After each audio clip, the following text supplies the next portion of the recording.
አንዱን ችግር ሳትፈታ ሌላ ችግር ይመጣባታል። አሁን ችግሮች እየተደራረቡባት ነው ያሉት።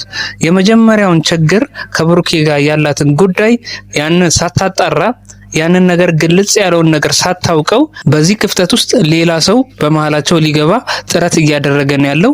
አሁንም ነገሮች እየከበዱ ነው ያሉት በሃይሚና በብሩኬ መሃል ያሉት ጉዳዮች ማለት ነው። ፍቅረኛ ነበረኝ በሚል ብቻ ላልፈው አልችልም። ገባ በደንብ ማብራሪያ ፈልጋለሁኝና ግን ደግሞ ይሄን ጉዳይ ሳልፈታ ደግሞ ድጋሜ ሌላ ጣጣ ውስጥ ገብቻለሁ ማለት ልጁ ያደረገው ነገር ደስ አይልም። በሃይሚና በብሩኬ ያለውን ክፍተት እየተጠቀመ ነው ያለው። ብሩኬ ሃይሚ ጋር አበባ ይዞላት የመጣ ቀን ልጁ ቤት ውስጥ ነበረ። የዛን ሰዓት ነው ልጁ ማስተዋል የጀመረው በሃይሚና ብሩኬ መሃል ያለውን ግንኙነት ማለት ነው። ልትበጠስ ጫፍ የቀራት ነች በመሃላቸው ያለው ግንኙነት። እንደዛ ነው የተረዳው ልጁ። ስለዚህ ይህንን ተረድቶ ልጁ ሃይሚ ወደ ራሱ ለማምጣት ጥረት እያደረገ ነው ያለው። ይህንን ነገር ደግሞ ብሩኬ እንደ ወንድ ተረድቶ የልጁን አመለካከትና የልጁን ፍላጎት ተረድቶ ነገሩን ማስቆም ይችላል። ሰላም የቻናሌ ቤተሰቦች እንዴት ናችሁ? ሁሉ ሰላም? እኔ ጋር ሁሉ ሰላም። የሃይሚና የብሩኬ ጉዳይ ዛሬም አልተፈታም። ብሩኬን በጣም እየተናገረ ነበረ ምናምንና እኔ በሱ ደስተኛ ነኝ ማለት አይደለም። ደስተኛ አይደለሁም፣ እውነት ለመናገር አልጠበቅኩም እንደዚህ አይነት ነገር። ምክንያቱም አጋጣሚ ነው ያገናኘን። ከዛ ደግሞ በኢንቦክስ ከኔ ይልቅ ደግሞ ከሱ ጋር ነው የሚያወሩት። የሚገርም ከኔ ጋር ጭራሽ አናወራም ከልጁ ጋር ማለት ነውና አስበው በዚህ ልክ ጓደኛዬ ናት ብሎ ደፍሮ ሊያወራ የቻለበት ምክንያት ምንድነው? እኔ ሊገባኝ አልቻለምና ብሩኬ ደግሞ ይሄን ሊረዳ ስላልቻለ ሃይሚ ለፍፄ ያለውን ነገር በሙሉ መሬት ላይ ያለውን ሀቅ ነግረዋለች። ልጁ ግን ሲመስለኝ በሃይሚና በብሩኬ መሃል ያለውን ክፍተት ለመጠቀም እየሞከረ ነው ያለው። የሃይሚና የብሩኬ ክፍተት በጣም ሰፋ፣ አሁን ከመቼውም ጊዜ በላይ ማለት ነው። ይሄንን ነገር ደግሞ ልጁ በአጋጣሚ አየው፣ በመሃላቸው ያለውን ነገር በሙሉ ማለት ነው። እሱ ደግሞ ሊጠቀምበት እየሞከረ ነው ያለው ልጁ። ስለዚህ ሃይሚ በዚህ ጉዳይ ምንም የለችበትም ባይነኝ በኔ ማለት ነው። ብሩኬ ግን ሃይሚ ከልጁ ጋር እንደጀመረች ነው የተረዳው። ግን እንደዛ አይደለም ነገሩ። ልጁ በሃይሚና በብሩኬ ያለውን ክፍተት እየተጠቀመ ነው ያለው። ብሩኬ ሃይሚ ጋር አበባ ይዞላት የመጣ ቀን ልጁ ቤት ውስጥ ነበረ። የዛን ሰዓት ነው ልጁ ማስተዋል የጀመረው በሃይሚና በብሩኬ መሃል ያለውን ግንኙነት ማለት ነው። ልትበጠስ ጫፍ የቀራት ነች በመሃላቸው ያለው ግንኙነት። እንደዛ ነው የተረዳው ልጁ።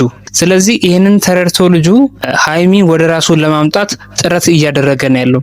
ይህንን ነገር ደግሞ ብሩኬ እንደ ወንድ ተረድቶ የልጁን አመለካከትና የልጁን ፍላጎት ተረድቶ ነገሩን ማስቆም ይችላል። ምክንያቱም በመሃላቸው ያለውን ክፍተት ብሩኬ ማጥበብ ይችላል።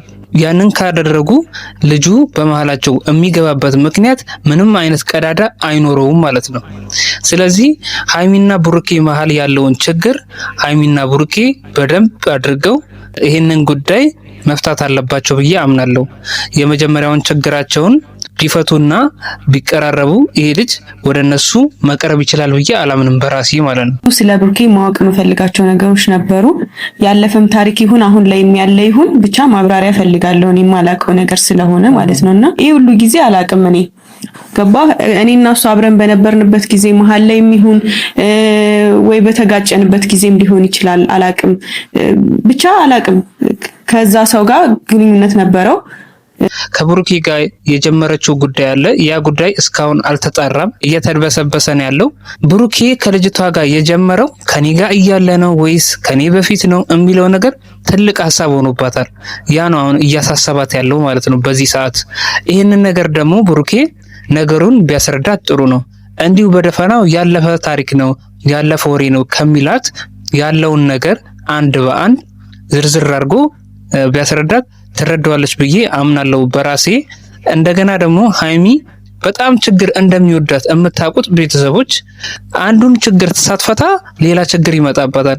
አሁን ችግሮች እየተደራረቡባት ነው ያሉት። የመጀመሪያውን ችግር ከብሩኬ ጋር ያላትን ጉዳይ ያንን ሳታጣራ ያንን ነገር ግልጽ ያለውን ነገር ሳታውቀው በዚህ ክፍተት ውስጥ ሌላ ሰው በመሃላቸው ሊገባ ጥረት እያደረገ ነው ያለው። አሁንም ነገሮች እየከበዱ ነው ያሉት በሃይሚና በብሩኬ መሃል ያሉት ጉዳዮች ማለት ነው። ፍቅረኛ ነበረኝ በሚል ብቻ ላልፈው አልችልም። ገባ በደንብ ማብራሪያ ፈልጋለሁኝና ግን ደግሞ ይሄን ጉዳይ ሳልፈታ ደግሞ ድጋሜ ሌላ ጣጣ ውስጥ ገብቻለሁ ማለት ልጁ ያደረገው ነገር ደስ አይልም። ቤተሰቦች ሀይሚ የመጀመሪያውን ጉዳይ ሳትፈታ አሁን ደግሞ ሌላ ተጨማሪ ዕዳ መጥቶባታል። ኤርሚያስ ነው ምናምን የሚባለው ልጅ እሷን የፈለጋት ይመስላል። በጣም እንደሚፈልጋት ያስታውቃል። ከብሩኬ ጋርም ግብግብ እየፈጠረ ነው ያለው። እንዲህ በቀላሉ ግን ከህይወታቸው ይወጣል ብዬ አላምንም እኔ። ምክንያቱም አሁን በስተኋላ ግንኙነታቸው በጣም እየተዳከመ ስለመጣ ይሄን የተዳከመውን ግንኙነታቸውን ተጠቅሞ ይሄ ልጅ በመሃላቸው እንዳይገባ ነው ትልቁ ፍራቻዬ። እነሱ ሁለቱም አስተውለው በመሃላቸው ያለውን ግንኙነት ማሻሻል አለባቸው ብዬ አምናለሁ። ምክንያቱም በዙሪያቸው እያንዣበበ ያለው ልጅ በመሃላቸው ሌላ ነገር እንዳይፈጥር እሰጋለሁ። ብሩኬም ወደ ራሱ ተመልሶ ሀይሚም እንደምንም ተረጋግታ ብሩኬን አረጋግታው መጀመሪያ ማወቅ የምትፈልገውን ነገር ከብሩኬ ያንን ነገር ግልጽ አድርጋ በግልጽነት ሁለቱም ተነጋግረው ነገሮችን ቀለል አድርገው ቢነጋገሩና ነገሮቹ ግልጽ ቢያደርጉ የተሻለ ነው ብዬ አምናለሁ። የመጀመሪያው ችግር ከተፈታ ብሩኬና ሀይሚ ታቋቸዋላችሁ። አንድ የማይሆኑበት ምክንያት የለም። በዙሪያቸው የሚያንዣብበውን ሰው እሱም ተስፋ ቆርጦ ካጠገባቸው ሊርቅ ይችላል ማለት ነው። ሰላም ነው። ምን ታረጋለህ? እሺ ለምን ይደራው? አንገባኝም። አንተ እዚህ ምን ታደርጋለህ? ላንቺ ያምጥልሽ ነው። ምን ያደርጋልሽ? ምን አደርጋለሁ? ተቀጣጣራችሁ? ምንም የተቀጣጣረ ምን ያደርጋለሁ? ተቀጣጣራችሁ? ጤና ንገረው። ምንድነው የሚለኝ ይሄ ልጅ? ለምንድነው ነገሮችን ተረጋግተህ ማታስበው? እንዴት ነው ተረጋግቼ ማስበው? ለምን አልደወልክልኝም ስትመጣ? መደወል አለብኝ ማለት ምን ያደርጋል? ሲጀምር ባለፈው እኮ ጨርሰናል ምናምን ስለነበር ምን ታደርጋለህ?